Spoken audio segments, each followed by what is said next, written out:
귀국을 결심했던 가장 큰 이유 중에 하나가 먹는 것 때문이었어요. 음식이었구나. 죄송해요, 진짜 제가 별거 부탁을 다 드려가지고 진짜 힘든 거예요.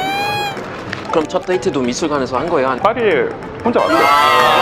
거기 가면 좋은데? 지금 이중섭전 알거든? 저 피디님 혹시 차 갖고 오셨어요? 아이고 브라더 오세요.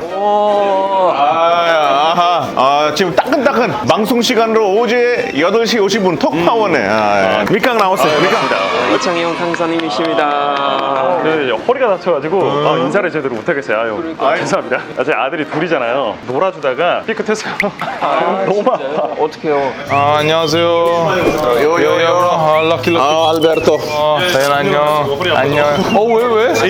애기 때문에? 아이고, 다현 안녕. 오늘 이렇게 시간 내주셔서 다시 한번 감사합니다. 이제 또 알베까지 왔으니까 우리 사무사에 톡파원 통해서 만났는데 이렇게 나와주시고 너무 행복합니다. 요즘 한국에서 제일 핫한 미술 간사님, 미술사 간사님 책 내셨어. 아 진짜요? 책 제목이 뭐예요? 미술관을 빌려드립니다. 미술관을 빌렸습니다. 지금 이제 예약 판매 중이고 아마 10월 1일 날부터 이제 배송 시작 될 거야. 꼭 저희가 그거를 구매해서 인증 하나 찍어서 보내드리자. 그거는 당연히 해드려야지. 그럼 아니 그냥 형이라고 불러. 말 놓는데. 처음으로 미술에 관심에 가지게 된 계기 뭐예요? 나 그거 되게 궁금했었어요. 미술관에서 일을 시작했던 건 아니었고 이벤트 대행사에서 일을 했었거든. 그러니까 뭐 이렇게 자동차 출시하며 오프라인 행사 같은 거 하잖아. 그런 데서 이제 진행요원을 아르바이트 하고 있었는데 거기 이제 행사로 미술관 티켓을 준 거야. 그분들이 미술관에 오면 도슨트 프로그램을 별도로 해줬어야 됐어. 이게 계약 조건이었었는데 생각보다 사람이 많이 안 온 거야. 그래서 이 사람들이 뭐 한 타임에 2명, 3명 와서 도슨트 프로그램을 해달라고 하니까 기존에 미술관에서 근무하고 있던 도슨트가 귀찮은 거지. 그러니까 원래 자기 스케줄이 있는데 그거 이외에 또 일을 해야 되는 거니까. 근데 내가 그때 재밌어가지고 몇 번 따라 들었거든. 근데 뭐 별거 아닌 것 같더라고. 그래서 그냥 제가 한번 해볼까요? 이제 이랬어. 자동차 구매 고객분들 그분들 2-3분 설명해 주다가 이게 너무 재밌는 거야. 이게 인생이 재밌는 게 사실 자기도 원하지 않게 결론 자기한테 잘 맞는 일 하게 될 때 많잖아. 근데 스스로 그거 생각하기 어렵잖아. 내가 어떻게 독센터해 이런 거. 나는 원래 그 대학교 학사가 그 로마사야. 그래서 나는 원래 선생님 하는 게 꿈이었어. 역사 전공을 했었어. 역사 전공이야. 대박이다. 그러니까 석사 때부터 이제 미술을 공부한 거고. 독박원 나가서 너무 재밌잖아. 사실 어떻게 보면 특히 학생 입장에서 젊은 친구 입장에서 재미없는 주제인데 갑자기 뭐 미켈란젤로, 레오나르도, 라파엘로, 뭐 레네상스 미술 뭐 재미없는데 너무 재밌게 얘기해 주니까 사람들이 이게 너무 재밌는데 이게 중요한 역할을 하고 있다고 생각해. 왜냐면 약간 유럽에서는 조금 살고 있는 도시 자체가 어디 봐도 유적지 많고 미술이니까 사람들이 어릴 때부터 관심이 많아. 우리 집 옆에 5분 걸어서 가면 티치아노가 살았던 집이 있어. 그러니까 어릴 때부터 티치아노에 대해서 알 수밖에 없는 거지.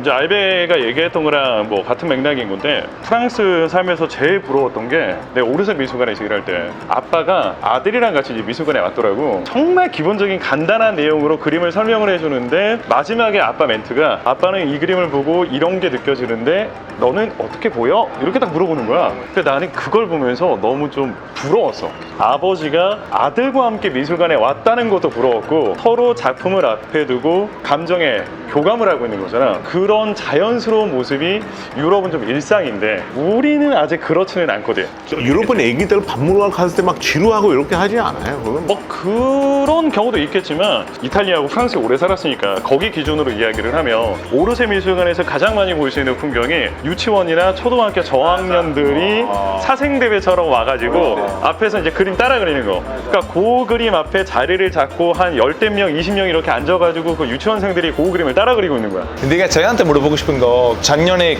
안동에 가가지고 문학기록원 봤는데 내 입장에서 너무 아름다운 거야. 이 장소는 사실 우피치나 루브르만큼 유명해야 되는데 아무도 몰라.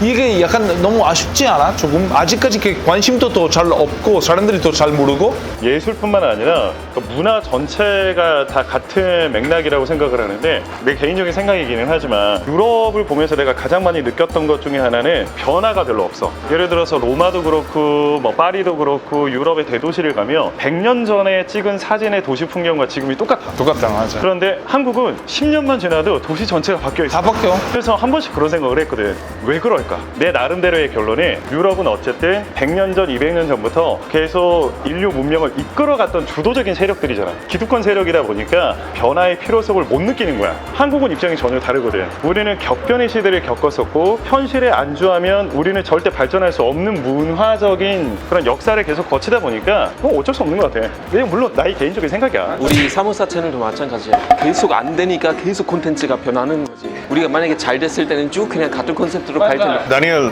너무 스트레스 받지 마. 에. 맞는 말이야. 개인적으로 좀 궁금한 게 만약에 도센트 하고 싶다 이런 분들 계신다면 어떻게 하면 도센트 될 수 있는지, 그리고 사람들이 제일 궁금한 거는 연봉이 어떻게 돼요? 연봉은 다 다르지 않을까? 파리 기준으로 현지에서 도슨트를 한다. 충분히 먹고 살 수 있을 정도? 그래도 억대 정도? 중요한 거는 세금을 도센트한테도 똑같이 때리나요? 이게 얼마 전까지는 사실 세금이 없었어. 세금을 안 냈어. 그러니까 이게 확인이 안 돼. 얼마를 벌었는지 확인을 할 수가 없어. 정신적으로. 그래서 요즘에 프랑스가 제도적으로 좀 많이 바뀌어. 그러니까 등록제로만 바뀌어가지고 요즘에는 조금이라도 어떻게든 세금을 좀 걷어가려고 하는 그 얘기 분위기야. 듣고 럭키 형 방금 그 꿈을 접었어요. 아니 접는 게 아니라 난 전국에 1등 했었어 역사에. 우리 고등학교 1학년 때. 그리고 가이드 시절 때 뉴델리 내셔널 뮤지엄에 내가 전문 가이드였어. 내가 거기 부처님 사리부터 내가 다 가이드 오래 했잖아. 럭키. 나도 사실 박물관 그 역사 그 자기는 딸까를 생각했었어. 근데 첫 번째 이유는 세금 혜택이 있어. 문화를 보호하는 직업에는 인도에서 세금 혜택이 있고 세금 때문에 좀 덜 벌어도 남는 게 많아. 이거 맛있어 보인다. 맛있어 보인다. 오늘 우리가 사실 아침 시간에 모였기 때문에 이 차이티랑 아침에 먹는 빵 빠라타라고 있어요. 빠라타. 원래 제일 좋아하는 음식이 뭐예요? 한식? 그러니까 내가 유럽 10년 정도 살다가 귀국을 결심했던 가장 큰 이유 중에 하나가 먹는 것 때문이었어. 음식이었구나. 프랑스에 그렇게 오래 살면서도 프랑스 음식이 맛있다는 생각을 한 번도 안 해봤어. 나도 프랑스에 그렇게 많이 갔는데 프랑스 음식이 맛없다는 거 아니고 이 문화 조금 달라. 이탈리아는 한국이랑 비슷한데 서민들이 만든 음식 문화야. 왜냐면 한국도 그랬고 이탈리아도 가난했어. 19세기에 유명한 셰프는 그런 거 없어서 그냥 아줌마들을 만드는 소민이니까 관광객 레스토랑 말고 현지인들이 가는 식당 아무데나 가면 맛있게 나오고. 근데 프랑스는 아니야. 프랑스는 셰프들이 만든 음식 문화이다 보니까 아무 집에 가잖아 맨날 나오는 게 스테이크, 감자튀김, 샐러드 조금. 돈 내고 비싼 데 가면 진짜 맛있어. 코스트로 나오고 뉴벨 큐진 그런 거 나오는 거 하는데 이런 차이 확실히 있는 것 같아. 죄송해요. 진짜 제가 별걸 부탁을 다 드려가지고. 지금 안마 하신 분을 불렀어요. 지금 오실 거예요. 조금만 기다리세요. 진짜 힘든 거예요. 오, 좋아. 오, 좋아. 근데 이거 하면 이제 밥 먹으기가 소화 안 될 텐데. 괜찮아요. 감사합니다. 저도 사실 미술관 그렇게 많이 안 가봤는데 어떤 사람은 그냥 같이 들어가도 따로따로 그냥 구경하고 나중에 다시 만나는 거 좋아하고, 어떤 사람은 같이 다니면서 같이 대화하면서 느끼는 점도 얘기하는 거 좋아할 테고, 이런 사람들 위해서 좀 추천해 줄 수 있어요? 일단은 보통 미술관에 갈 때는 누군가랑 같이 가잖아. 그럼 맞추는 거지. 보통 남자들은 미술관에 올 때 사전에 공부를 하지. 그래 와서 작품 설명을 해주지. 그래서 점수를 따지. 자연도 혹시 아내분 나 파리에서 만났어. 파리에서 만나서 아내분도 약간 이 분야에서 일하시고. 우리 와이프는 이제 홍대 미대 나왔지. 와이프는 이제 그림을 그리는 사람. 그래서 점수 많이 땄겠네요, 설명하면서. 내가 장모님한테 점수를 땄지.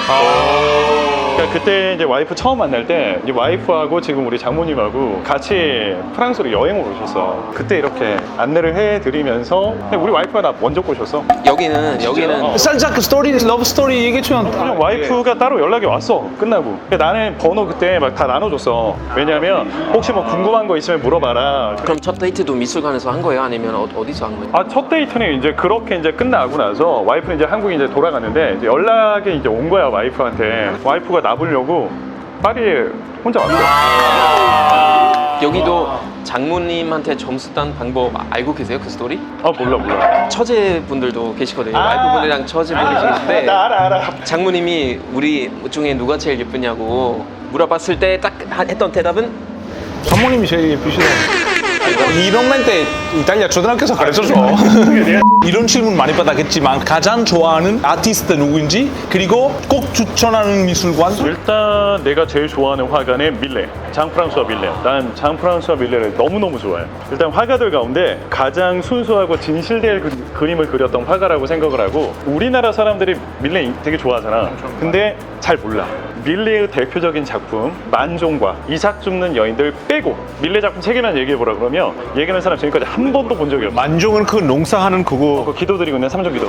아 맞다. 그 만종 얘기 나와서 그러는데 지금 유튜브 난리야. 그 지난번에 우리 그 톡파원 찍을 때 그 만종의 배경이 원래는 그 장례식 장면이다. 달리가 처음 이런 주장을 했다라고 루머가 있는데 그거 내가 거짓이라 그랬잖아 방송 때. 있잖아요. 근데 나 지금 그 카톡 엄청 많이 받고 있거든. 달리가 그런 얘기를 했다라고 지금 영상이 수백 개가 올라가 있는 거야. 여기저기 너무 많이. 근데 내가 이거 싹 거짓이라고 이야기를 해버렸잖아. 그러니까 그 유튜브들이 다 난리가 난 거야. 이거 거짓이라는데요, 이거 사실 아니라는데요, 막 이렇게 돼가지고 심지어는 그 유튜버들이 나한테 지금 연락 와가지고 그런 얘기를 할 거면 미리 좀 얘기를 해주지.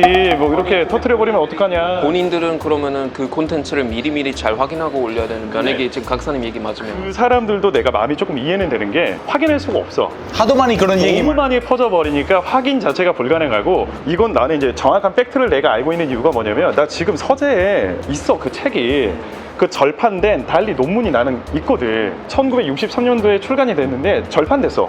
그냥 지금은 구하려고 해도 그 달리의 원본 논문을 구할 수가 없어. 나 어떻게 구한 거냐면 그 프랑스에 살 때 그 아마존, 그 프랑스 아마존에서 250유로인가 300유로 주고 중고로 내가 산 거야. 그러니까 한국에서는 그 논문을 절대 구할 수 없어. 그러니까 그 논문을 읽어보지 않았기 때문에 달리가 그런 이야기를 했다라는 잘못된 이야기를 믿을 수밖에 없는 거야. 그런데 나는 이제 예를 들어서 이런 걸 하나하나 다 지적하면서 아 이거 틀렸어 이런 얘기 하면 안 돼 이런 얘기를 하고 싶지는 않아. 건강한 토론해야죠. 그게 뭐가 중요해. 어쨌든 그게 재밌잖아. 그 재미로 인하여 사람들이 미술에 관심을 갖게 되잖아. 나는 그럼 자연스럽게 이 파이가 커진다고 생각해. 미술 시장의 파이가. 그래서 나는 그런 거 지적하려고 얘기한 게 아니라 참고하세요. 그냥 이런 뉘앙스였는데. 사람 입장에서 어차피 듣는 것 자체가 얼마나 좋아. 거기 관심이 또 가고 난 책 찾아보고 모든 독일 사람은 재미없는 게 아니라 나를 같은 재밌는 사람도 있다. 이런 이견을 우리가 해. 그거는 해석 아니야. 그건 팩트예요. 질문 하나 나 또 궁금한 거 있는데 내가 애기 키우고 있으니까 사실 창용이 또 너무 좋은 책 선물해 줄 거니까 아이들한테 뭐 미술사 교육시키면 좋은 건지 그리고 만약에 시키려면 제일 올바른 방법이 뭐라고 생각하는지 되게 궁금해. 일단 아이를 미술사 공부를 시킬 생각이 전혀 없어. 지금은 최소한 내 아이가 고등학교 들어가기 전까지는 미술사에 대해서 이야기를 해줄 생각이 전혀 없어. 지금은 나는 우리 아이 미술 학원은 보내거든. 근데 그 미술 학원이 뭐 하는 데냐면 그냥 노는 데야.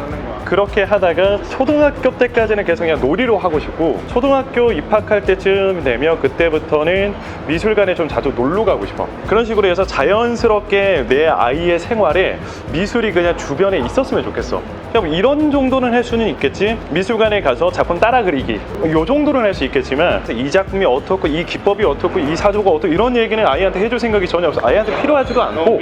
다음에 진짜 기회가 되고 허리도 괜찮으면은 한번 진짜 우리 4명 같이 어디 박물관 가서 좀 그림 보고 약간 좀 얘기할 수 있으면은 뭐 방송 되든 안 되든 우리끼리 해도 너무 좋을 것 같고. 거기 가면 좋은데. 지금 이중섭 전화거든. 네. 그거 완전 최고지. 이중섭 화가가 아주 그냥 짧게만 얘기하면 굉장히 불행한 인생을 살았던 화가인데 원래는 북한 이북 지역에서 천석군 아들로 태어나서 지금으로 치면은 연봉 한 100억 정도 버는 그런 어마어마한 부잣집의 막내 아들로 태어났는데 6.25가 터지면서 재산 북한 공산당에 다 뺏기고 가족들 죽고 남쪽으로 이제 가족들하고 피난을 내려왔거든. 그래서 힘겹게 피난 생활을 하던 중에 아내분이 일본 분이셔. 큰아들이 이제 폐렴 걸리고 건강이 악화되는데 장인어른까지 이제 돌아가셔가지고 아내분이 이제 고민 끝에 일단은 자기가 아이 건강이 안 좋으니 일본에 먼저 가 있겠다고. 당신도 수습이 되면 기회가 되면 일본으로 와주세요.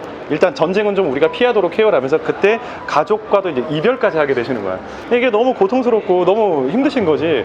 거기에 이제 가난까지 찾아오다 보니까 엄청 힘겹게 그림을 그리시고 가족들이 너무 그리워서 300통이 넘는 막 편지도 쓰시고 그래서 그런 절망과 고통과 외로움과 아픔들이 다 담겨져 있는 이런 그림을 그리셨던 분이야.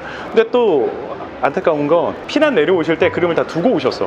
그래서 지금 현재 남겨져 있는 이중섭 화가의 작품은 엽서와 조금 빼고는 다 피난 내려오시고 난 이후에 51년부터 이분이 56년에 돌아가셨거든. 그러니까 한국에서 실질적으로 활동하신 건 5년 6개월밖에 안 돼. 딱 그 기간 동안 그렸던 그림밖에 없었어. 분명히 어딘가에는 있을 텐데 이게 시장에 잘 안 나오는 거야. 근데 이번에 이건희 컬렉션이라고 해서 무려 100점이 넘는 이중섭 화가의 작품이 한꺼번에 쏟아져 나온 거야. 그러니까 이중섭 화가 전체 작품의 20%가 나온 거야. 역대 최고의 이중섭 전시가 지금 여기 진행되고 있는 거야. 그래서 절대 놓치면 안 되는, 꼭 봐야 되는 거야. 잠깐만.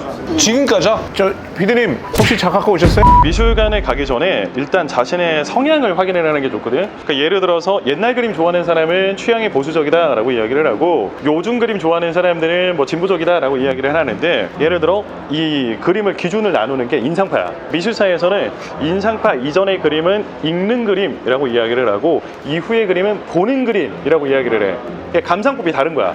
예를 들어서 고전주의를 담당하고 있는 루브르 같은 경우에는 그림을 가서 읽어야 돼. 작품 속에 등장하는 인물이 누구고, 이거 지금 이거 어떤 이야기 하고 있고, 작품 속에 등장하고 있는 수많은 이 오브젝트들은 어떠한 도상학적 의미를 가지고 있는 상징물들인지 하나하나 해석을 해야 돼. 그러다 보니까 그림을 보기 전에 사전 지식을 갖고 가야 돼. 그러니까 지식이 없으면 그림을 이해할 수가 없어. 근데 인상파부터는 읽는 그림이 아니라 보는 그림이야. 말 그대로 인상파라는 말이 어떤 찰나의 순간 작가가 어떤 풍경이나 사건을 보고 그때 느꼈던 인상을 그림으로 옮겨 담은 게 인상파야. 인상은 말 그대로 감정이잖아. 인상에 무슨 법칙이 있어. 감정은 그냥 공감하고 교감하는 거잖아. 그러니까 인상파 이후부터는 그림을 그냥 읽지 않아도 내가 그냥 느끼면서 교감하고 공감하면 돼. 루브르 박물관에 가면서 사전 지식을 갖지 않고 입장을 하면 여러분들이 느낄 수 있는 건 딱 하나밖에 없다.